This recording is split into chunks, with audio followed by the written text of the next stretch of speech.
Nesse momento teremos a oportunidade e o privilégio de compartilhar a palavra do Senhor, abrir a Bíblia e ouvir a mensagem através do nosso irmão aqui da nossa igreja, Feliciano.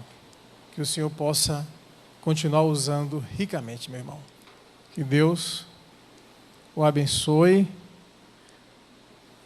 e que o irmão possa falar inspirado pelo Espírito Santo.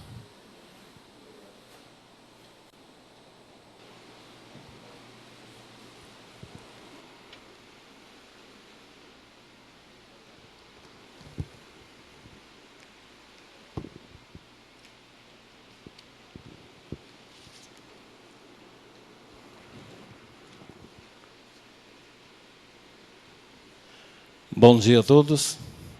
É um prazer estar com vocês nesta manhã de mais um domingo.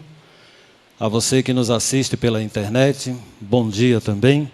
E que a graça de Cristo, o amor de Deus nosso Pai, a comunhão e a consolação do Espírito Santo seja sobre todos nós. Nesta manhã nós vamos falar de um assunto muito importante relacionado à família. E eu quero que você, por gentileza, abra a sua Bíblia no Salmo de número 127.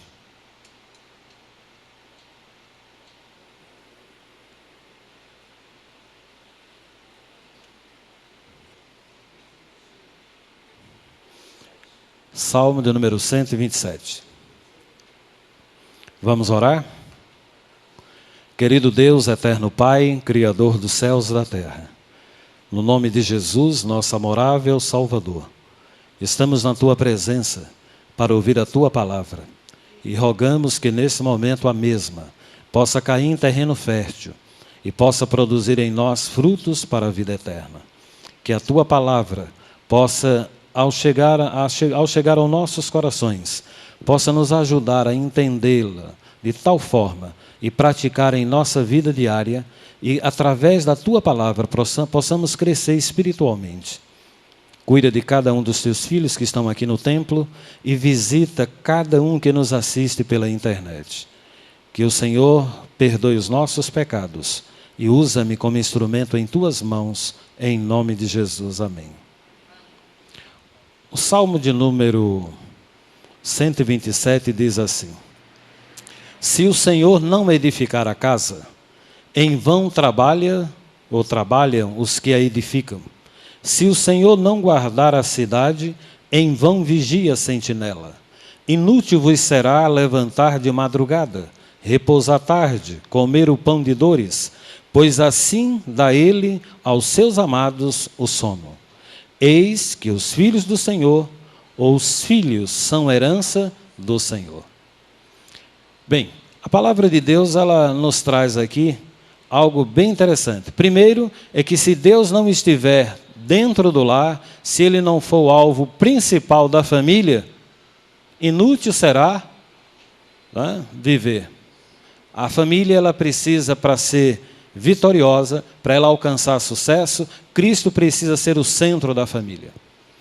Segundo, nós sabemos que uma cidade, para ela ser bem cuidada, se os vigias, as sentinelas não estiverem fazendo o seu trabalho, com certeza ela será invadida e o inimigo tomará conta.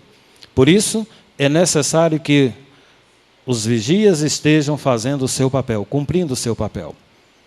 Inútil será levantar de madrugada, inútil será trabalhar, ganhar dinheiro, conquistar sonhos, fazer tantas coisas. Mas se a família não for o alvo principal e se o objetivo da família não for alcançado, que é a vida espiritual, nada disso tem valor. A palavra de Deus diz para nós, através do nosso mestre, o que adianta o homem ganhar o mundo todo e, por fim, perder a vida eterna. Se ele ganhar o mundo, mas perder a vida eterna, tudo foi perdido. Então, qual a prioridade para você? Qual a sua prioridade? A família, ela deve ter o objetivo de passar a eternidade com Deus.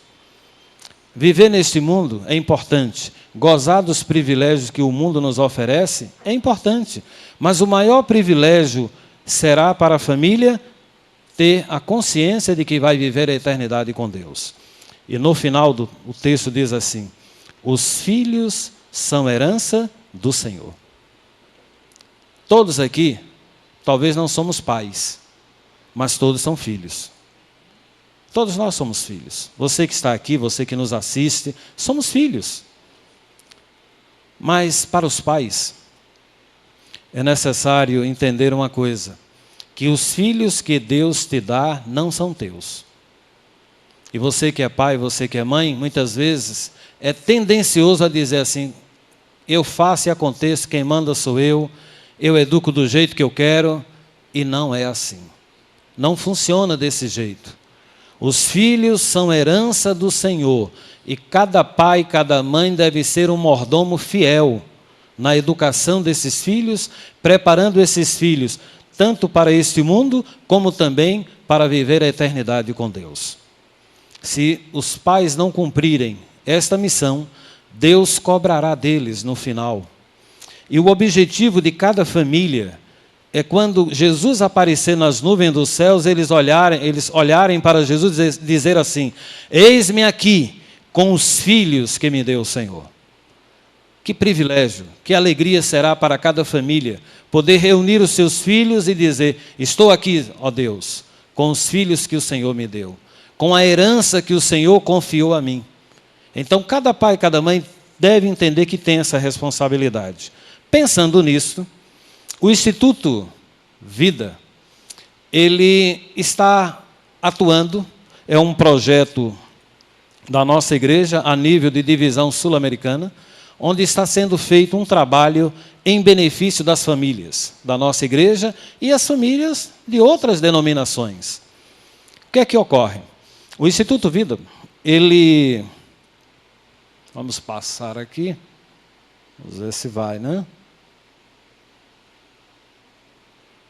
Me ajude, meu amigo, que aqui não quer funcionar. Pronto. Acho que é melhor você indo por aí, viu? O Instituto Vida é isto aqui, queridos. Nós trabalhamos em 4 áreas, e essas 4 áreas que prestam serviço para a comunidade, para as famílias. Temos a primeira, a parte de saúde, atuando na área de saúde, na área de família, na área de empresas, e o que nós vamos falar aqui nesta manhã, a consultoria na área de educação infantil. O Instituto Vida, ele presta esses serviços, não é, atualmente, a todos os países da divisão sul-americana, e com o objetivo de orientar as famílias, ajudá-las na educação dos filhos. O objetivo maior é preparar as crianças e os pais para passar a eternidade com Deus. A arte de educar não é uma arte fácil. A gente morre de cabelinhos brancos e não aprende tudo. Seremos sempre alunos, estaremos sempre aprendendo. E a consultoria de educação infantil, ela tem o objetivo de fazer isto, contribuir para o crescimento e a espiritualidade das famílias da nossa igreja. O que faz? O Instituto Vida, ele preparou consultores. Pode passar?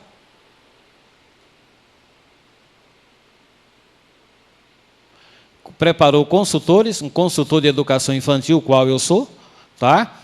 E o objetivo do Instituto Vida, com esse projeto, é tornar o seu filho um vencedor. Todo pai, toda mãe, ele almeja isto aqui. Ele quer isso para o seu filho. Ele quer que seus filhos sejam vencedores. Sabe, tem pais que têm sonhos de ser um médico, de ser um advogado, de ser um engenheiro, de ser um arquiteto, um psicólogo, mas talvez ele não teve a condição para chegar a alcançar os seus sonhos. E muitas vezes eles querem fazer com que seus filhos sigam os seus sonhos. E quer que seus filhos, seja talvez um médico, um advogado, aquilo que ele não conseguiu alcançar, ele quer que seu filho alcance. Mas existe uma coisa chamada individualidade. E os filhos têm direito também de escolher os seus sonhos. E os pais muitas vezes querem forçar as crianças, né, os filhos, ser aquilo que eles queriam ser. Mas não podem fazer isso. Eles devem apoiar os sonhos dos seus filhos. Eles precisam dar apoio aos sonhos dos seus filhos. E os filhos devem ser preparados para a vida, tanto aqui neste mundo, ser uma bênção neste mundo, ser uma bênção na igreja, ser uma bênção para a sociedade, para o lar, mas estarem preparados para a eternidade com Deus. Vocês já viram falar que muitas vezes se comenta muito na igreja que os filhos são irreverentes, que as crianças são irreverentes na igreja? Quem nasceu na igreja, quem se criou na igreja, sabe o que significa ser chamado de irreverente. Não é? Eu já levei muitos beliscões quando garoto, eram uns beliscões assim, bem agradável, pegava-me por aqui assim, experimente pedir alguém para fazer em você. É uma delícia, é maravilhoso, entendeu? Porque era irreverente. E muitas vezes os pais olham para as crianças e dizem assim, quando chegar em casa a gente conversa. Já ouviram isso? Se preocupe não, quando chegar em casa a gente vai conversar, você não fica quieto? E o moleque fica pensando, conversar o quê? E é verdade. As crianças não são irreverentes. Irreverentes são aqueles os quais deveriam educá-los de tal forma para não serem irreverentes. E aí toda regra tem exceção, é claro. Mas a gente sabe de uma coisa, queridos, que as crianças, elas muitas vezes refletem o que elas vivem no lar. É lamentável, mas é a verdade. Por exemplo, uma pergunta que você não precisa me responder. Você faz o culto familiar na sua casa, com seus filhos? Você dedica tempo para se reunir com seus filhos pela manhã e à noite? Pela manhã para pedir a bênção de Deus no decorrer do dia, a proteção de Deus para mais um dia? E à noite para agradecer a Deus por tudo quanto Ele fez neste dia e solicitar a bênção para o decorrer da noite? Muitas famílias, infelizmente, têm perdido o hábito de fazer o culto doméstico. Isso que era algo normal, tradicional, foi se perdendo ao longo do tempo. E as famílias praticamente não fazem mais isso.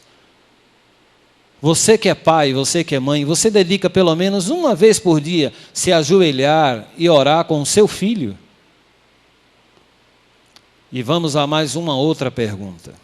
Você que é pai, você que é mãe, você dedica pelo menos uma vez na semana, aliás, todos os dias, ensinar um verso da Bíblia para o seu filho? E não precisa ser todo dia um verso. Você vai ensinar um verso do domingo até a sexta-feira. Eu quero lhe fazer um desafio. Será que seu filho vai aprender esse verso durante uma semana? Aprende. E eu vou te dizer por que aprende. Porque eu aprendia. Eu passei por isso. Toda semana a gente aprendia um verso e vinha à frente e sabia um verso novo. Hoje você pergunta para as crianças um verso da Bíblia e acredite. Ele pode até dizer 5 versos, depois ele esquece, não tem mais. O repertório se tornou muito pequeno. E isso o culpado não são as crianças. São os pais, que muitas vezes não têm tempo para simplesmente parar e ensinar um verso novo da palavra de Deus. E aí, muitas vezes, quando chega na adolescência, a criança resolve deixar a igreja. A igreja perde o atrativo, não tem atrativo para ele. E ele quer ir para um outro caminho. E muitas das vezes, acredite, os pais colocam a mão sobre a cabeça e ficam se perguntando o que é que eu posso fazer para salvar meu filho. Alguns correm para os pastores, para os anciões, os diáconos, os professores. E me ajude, por favor, que meu filho não quer vir mais para a igreja. Mas por que isso talvez aconteceu? Vamos ver uma coisa. Muitas casas, lamentavelmente, eu digo isso porque eu já visitei muitos lares, já vi situações como essa. Chega na hora do almoço, vamos um sábado. Depois do culto, o almoço, aí o pregador está lá na mesa. O prato do dia, o pregador. Você viu como estava a gravata dele? Você viu que o sapato estava sujo? O terno não estava combinando com a camisa? Mas, rapaz, você viu o irmão fulano de tal? E muitas famílias começam a falar mal de determinados irmãos dentro de casa e as crianças estão ouvindo. E as crianças, ao ouvirem isto, elas começam a se perguntar, porque elas são super inteligentes: o que é que eu estou fazendo? Aonde é que eu estou? E ela vai crescendo, ouvindo determinadas situações sobre determinados irmãos, e elas não até respeitam, porque foram educadas para respeitar, mas o conceito dela de irmãos e determinadas pessoas não é bom. E quando alguém agora vai parar para aconselhar, a pessoa não tem mais, a criança não tem aquele... A mensagem da pessoa que vai aconselhar não surte um efeito que deveria surtir. E é lamentável que muitas vezes alguém vai fazer um aconselhamento, o pai e a mãe dizem assim, olha, não se preocupe com a minha família. A família é minha, deixe que eu faça do jeito que eu quero, eu educo do jeito que eu quero. Só que quando o problema aparece, aí corre-se para a liderança da igreja. Por favor, pastor, faça alguma coisa. Meu filho não quer mais nada com Deus. A gente que é pai é que tem que fazer a nossa parte.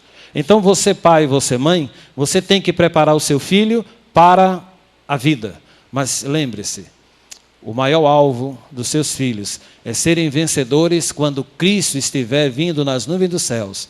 A tua família ser uma família vencedora de tal forma que vocês possam entrar na eternidade e ouvir as palavras: vinde benditos de meu Pai, possuí por herança o reino que vos está preparado desde a fundação do mundo. 3 perguntas interessantes. Como educar meus filhos para serem vencedores? Como fazer? O que eu preciso fazer? Primeiro ponto. Ensine a palavra de Deus para os seus filhos. Dê a ele a melhor escola. Ofereça o que você pode de bom para o seu filho, mas não esqueça de oferecer a palavra de Deus para os seus filhos. Isto é extremamente necessário. É fundamental para formar um caráter.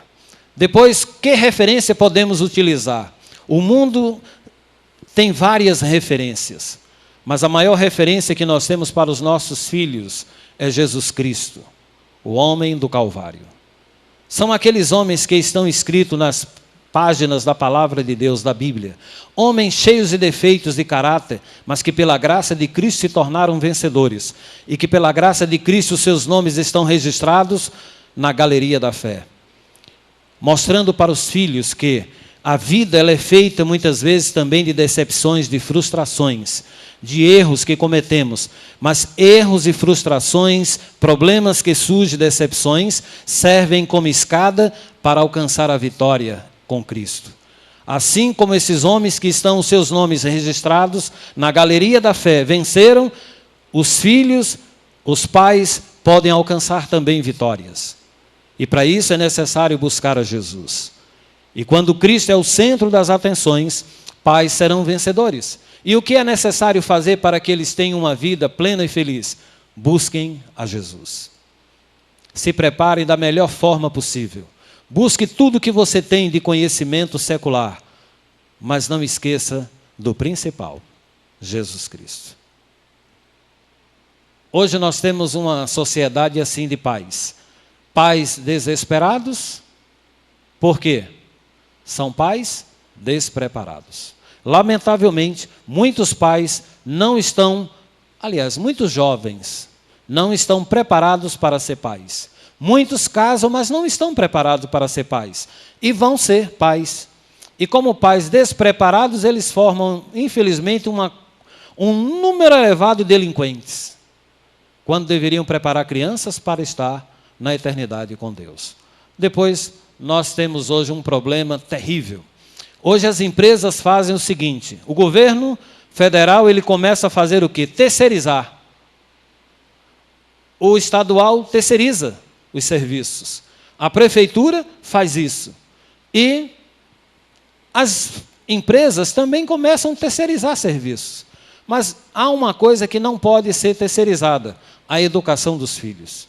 E, lamentavelmente, os pais, as famílias estão hoje terceirizando a educação dos seus filhos. De que forma? Estão simplesmente deixando de cumprir o verso de Provérbios 22:6. Ensina o caminho que a criança deve andar. De quem é essa responsabilidade? É de quem? É do pai, é da mãe. Essa é uma responsabilidade direta do pai e da mãe, de ensinar os seus filhos. Mas os pais terceirizam. Hoje terceirizam para quê? Para uma instituição, para uma creche, para a escola, para uma pessoa que coloca dentro da sua casa, e muitas vezes coloca alguém dentro da sua casa para cuidar dos seus filhos. Pessoa essa que não tem os mesmos princípios religiosos que você tem, e vai ensinar o seu filho coisas diferentes daquilo que você crê. Isso é muito complicado. é responsabilidade do pai e da mãe educar os seus filhos. Hoje existe uma palavrinha que é muito usada, chamada transferência de responsabilidade. Os pais têm transferido sua responsabilidade para outros, para uma instituição, creche, escola, para babás, né, secretárias do lar, e acham que fazendo isso está fazendo o correto. Lamento, mas está errado. A gente sabe das circunstâncias hoje, da questão de ter que trabalhar, a mulher ter que sair para o trabalho para ajudar o companheiro. A gente entende tudo isso, mas lembre-se, o dever de educar o seu filho e preparar seu filho para o céu é do pai e da mãe, não é para outra pessoa. Então você precisa cumprir esse papel. Tem que dar um jeito, porque senão seus filhos podem se perder. E se perder, e se vier a se perder, a responsabilidade será cobrada dos pais. Queridos, nas instituições por aí, você não vai poder ensinar, lá não vai ensinar empatia, altruísmo, compaixão, cooperação, persistência, espiritualidade, honestidade e diversos princípios que têm a responsabilidade designado, a responsabilidade aos pais. Isso é dever do pai ensinar essas coisas.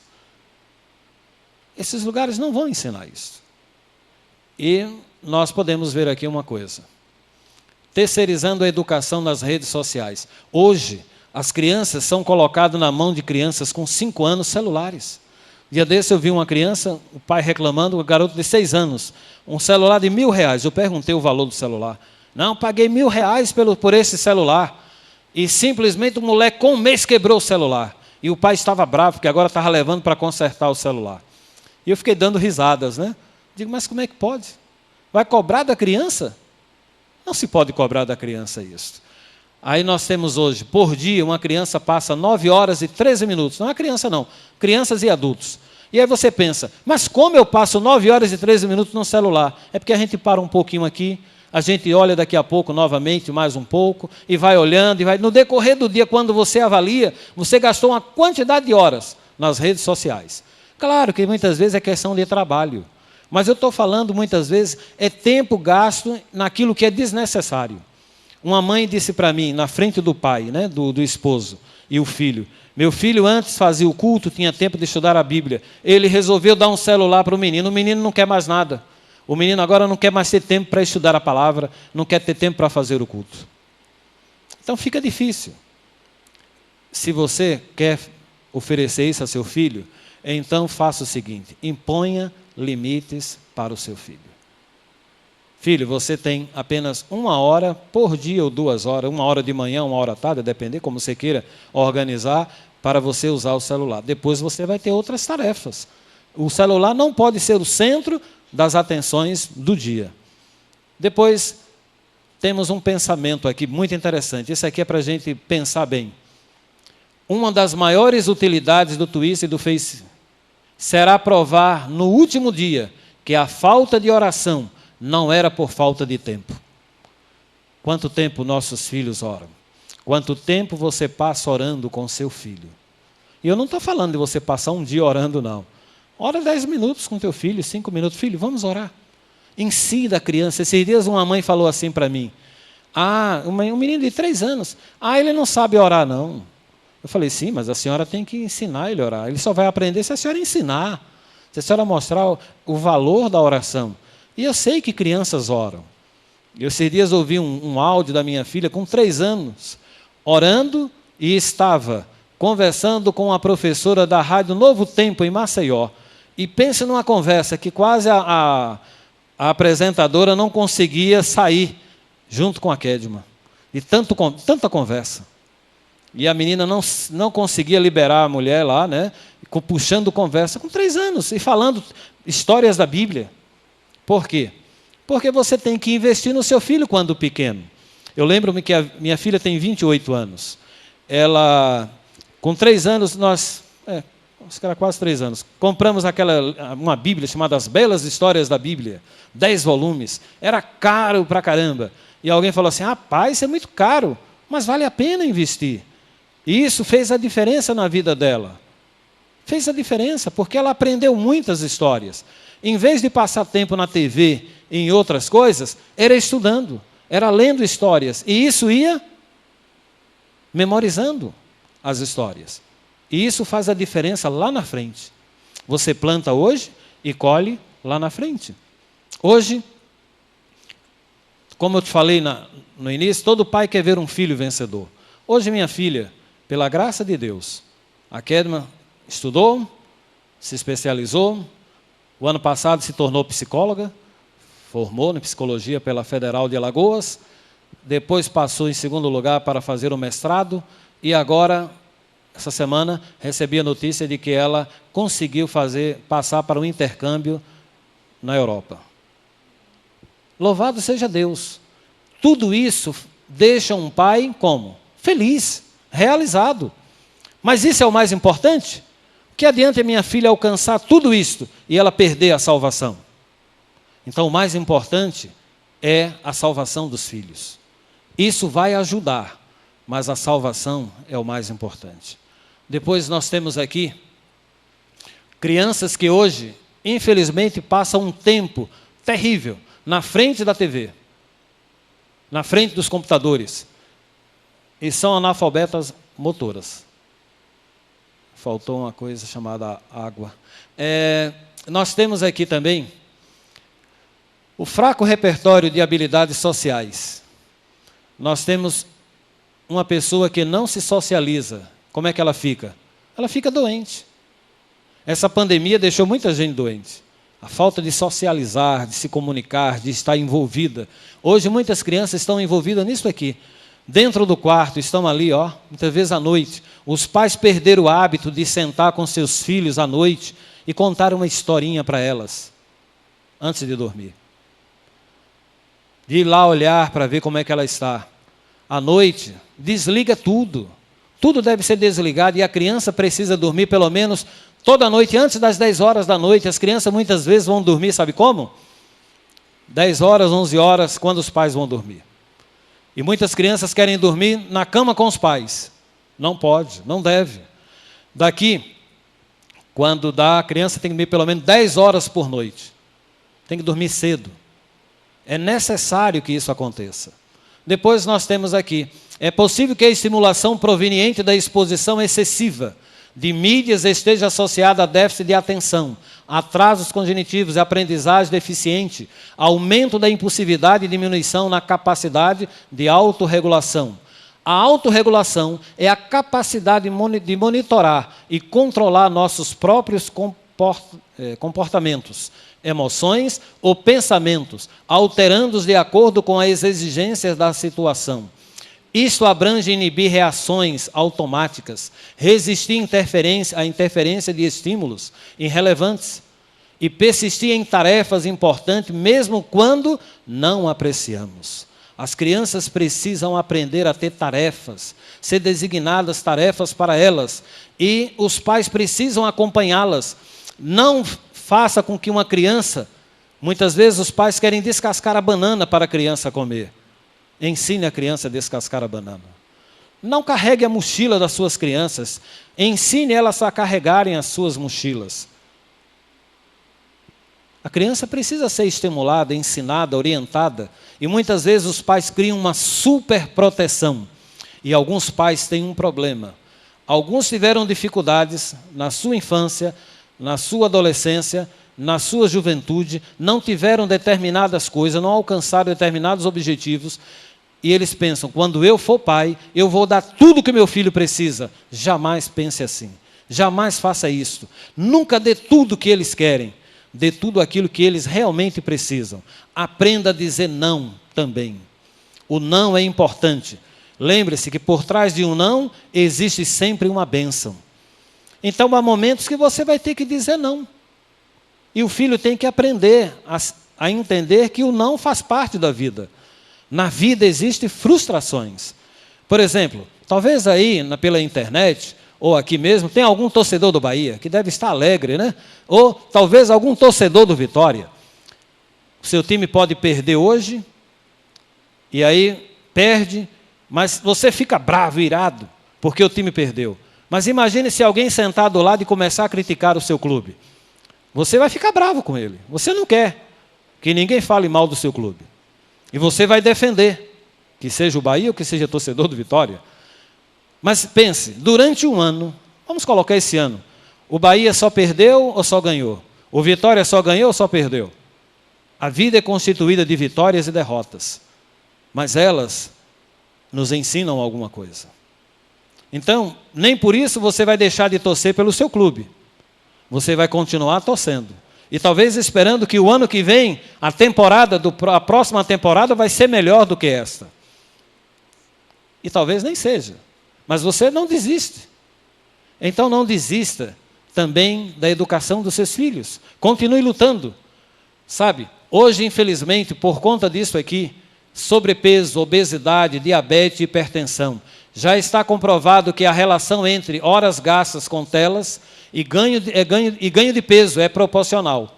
Quanto mais horas, mais sobrepeso, mais obesidade e suas complicações. Então, tome cuidado com o tempo que seu filho passa nas redes sociais. Limite, controle, observe isto. E muitas vezes essas coisas, quando você, pai, você, mãe, não está acompanhando o dia a dia do seu filho, você não percebe isso, porque talvez outra pessoa, ou aonde ele está, as pessoas não se preocupam com isso. Tá certo? Aí nós temos, hoje, como é a nossa sociedade. Faltou o som está vindo. Mas hoje, por exemplo, muitas famílias sentam para comer, o que fazem? Em vez de estarem juntos para aproveitar o tempo, estão nas redes sociais. Estão em uma reunião de empresa, redes sociais.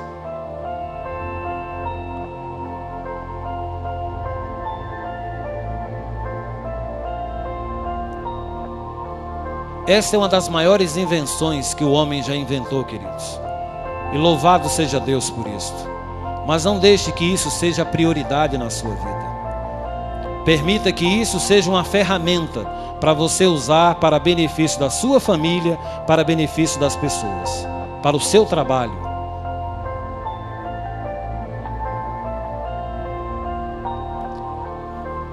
Depois vamos ver o contrário. A criança deveria estar na companhia do pai, o pai está ali junto, mas o que o pai está fazendo?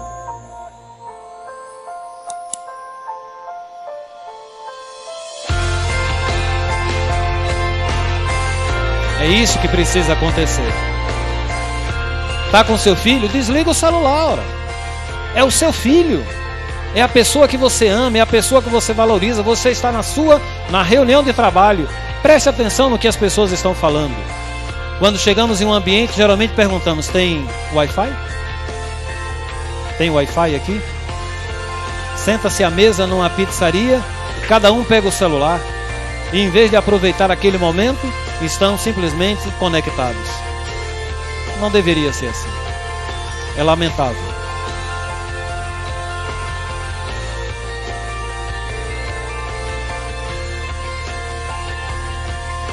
Quanto tempo você passa com eles por dia?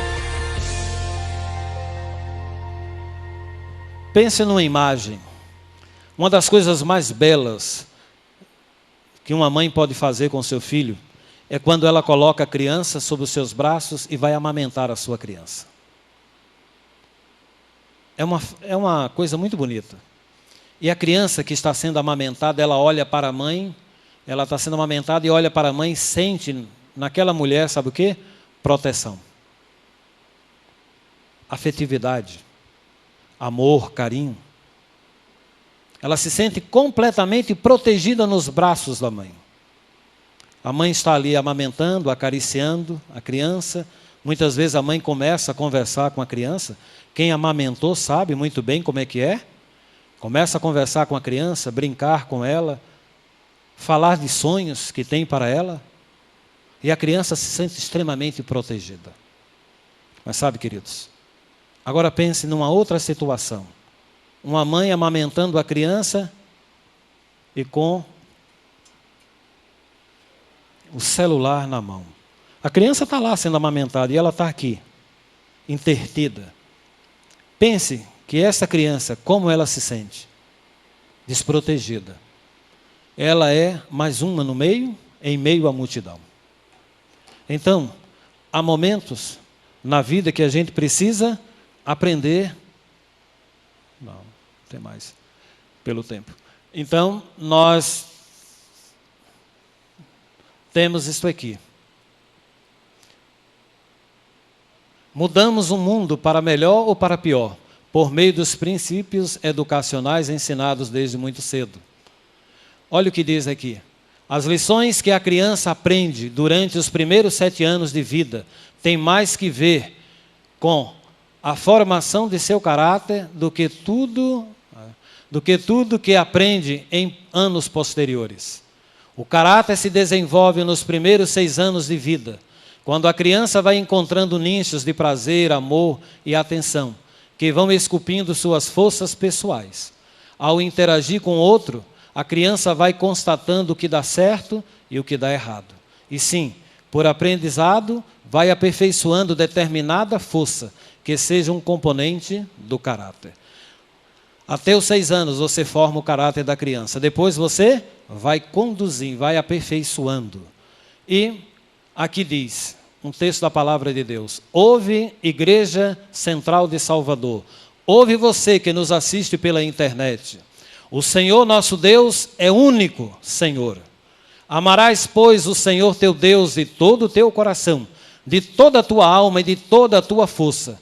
Essas palavras que hoje te ordeno estão no teu coração. Tu as inculcarás a teus filhos, e dela falarás assentado em tua casa, e andando pelo caminho ao deitar-te e ao levantar. Qual é a responsabilidade de pai e mãe? Ensinar a palavra de Deus para os seus filhos. Educá-los, ensiná-los, orientá-los, prepará-los para o mundo, e para a igreja, e para a sociedade, e acima de tudo, prepará-los para a eternidade com Deus. O Instituto Vida, ele oferece a você, pai, você, mãe. Vai aparecer aí na tela o meu contato. Se você desejar uma visita ao seu lar, com todos os cuidados que é necessário, nós estamos fazendo isso e prestando um serviço de consultoria às famílias. É um serviço gratuito, nós não cobramos por isso. Nós temos visitado muitas famílias. E você pode agendar o dia, o horário, e a gente pode te fazer uma visita. Será um grande prazer visitar você e fazer uma anamnese para ver como é que é o comportamento da criança, como é o comportamento do pai e da mãe com os filhos, e o comportamento do casal, e poder ajudar a família. Isso é feito pelo Instituto Vida. E eu quero finalizar com isso aqui. Para você que está aqui no templo, ao término, se desejar, você pode dar o número, nome, e a gente combina uma visita. E você que nos assiste pela internet, está aí na tela o número. Vamos ver esse vídeo e a gente finaliza. Quarta-feira, 8 horas da manhã. Cheguei a tempo na escola do meu filho. Não se esqueçam de vir à reunião de amanhã. É obrigatória. Foi o que a professora havia dito no dia anterior. O que essa professora pensa? Acha que podemos dispor facilmente do tempo que ela determina? Se ela soubesse o quão importante era a reunião que eu tinha às 8h30, dela dependia uma boa negociação e tive que cancelar só para ir à escola. Lá estávamos nós, mães, pais e professora. Ela agradeceu nossa presença e começou a falar. Eu não me lembro bem o que ela dizia. Minha mente estava pensando em como iria resolver a minha ausência na reunião e salvar aquele negócio tão importante. João Rodrigues, escutei ao longe. Não veio o pai do João Rodrigues? Insistiu a professora. Sim, estou aqui, respondi indo em direção para receber o boletim escolar do meu filho. Voltei para o meu lugar e olhei rapidamente o boletim. Para isso, foi que eu vim. Que absurdo isso! O boletim estava cheio de notas 5 e 6. Guardei rapidamente para que ninguém pudesse ver como tinha se saído o meu João. De volta para casa. Aumentava ainda mais minha raiva cada vez que eu pensava. Eu dou tudo para esse menino. Não tem faltado nada. Afinal, por que ele não se dedica à escola? Agora ele vai ver. Entrei em casa, fechei a porta numa batida e gritei: Vem aqui, João. Ele estava no quintal e veio correndo para me abraçar. Papai, papai. Eu nada de papai. Afastei-o de mim, tirei a cinta. Eu não lembro quantas vezes bati ao mesmo tempo em que falava tudo o que eu pensava dele e ordenei: agora vai para o teu quarto. O menino foi chorando. Sua face estava vermelha e a boca tremia. A minha esposa não falou nada, só mexeu a cabeça num gesto de reprovação total e entrou na cozinha.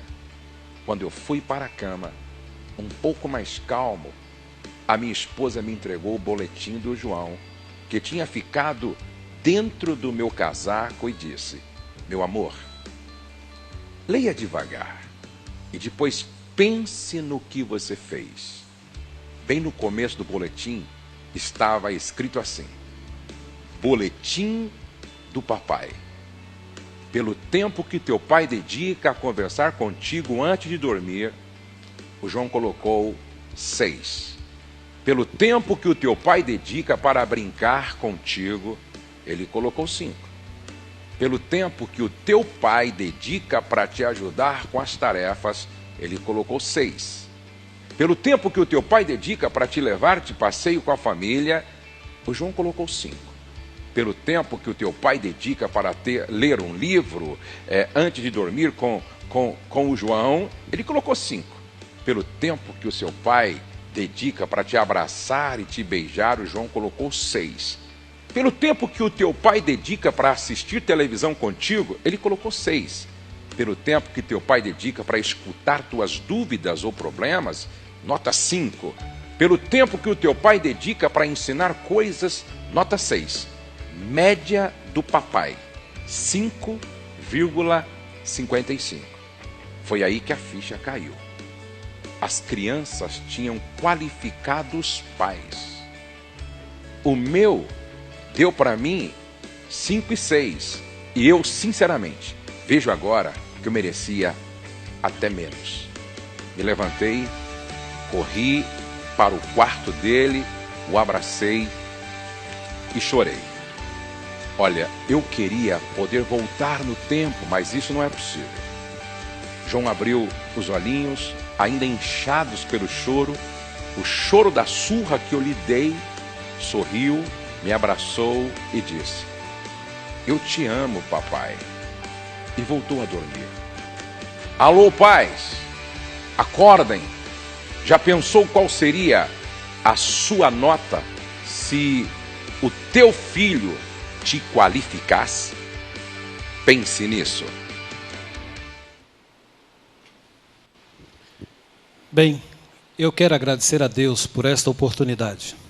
E espero que cada pai, cada mãe, aqueles que nos assistem, aqueles que estão aqui, invistam o que puder nos seus filhos.